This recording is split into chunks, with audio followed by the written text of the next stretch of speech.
Alright, so in this video I want to demonstrate how to actually add a new column to this table, which is going to give us information about the area that these different polygons comprise.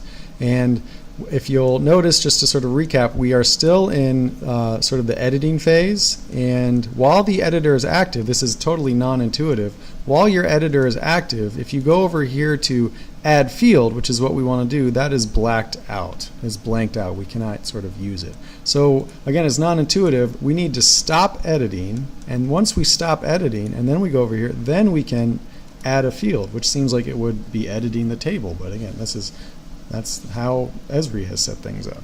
And so we want this guy, we want to know the area of this one, and I'm happy just to be at a resolution of integer numbers, so square meters. So I'm not going to know about down to the 0.4567 square meters. We're going to leave this as integers and whole numbers. If you want to get down to higher precision, meaning more decimal places, you can go to a float or double, but we're just going to leave it for integer. We'll actually make it a long integer for this. So we're gonna say okay.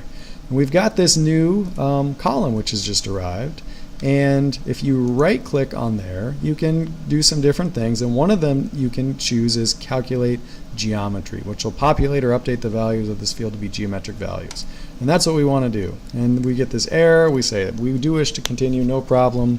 And the property we're interested in calculating, it could be different things. You could get the perimeter of it, you know, how long is it around the outside of this thing, the x, y coordinate of the centroid. We care about the area, okay? And we could choose the units we want to work in. I'm happy to do it in square meters. And let's just say okay. And when I say okay, this, which is just the default 0, will then now be populated with an actual number. And we say yes.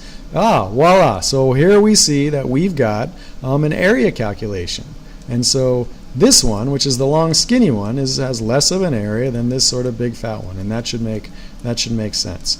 Now we're going to modify these guys once again in the next video, and you'll see what happens to these area values as we modify them. We're actually going to split these polygons, and we'll see what happens to this value.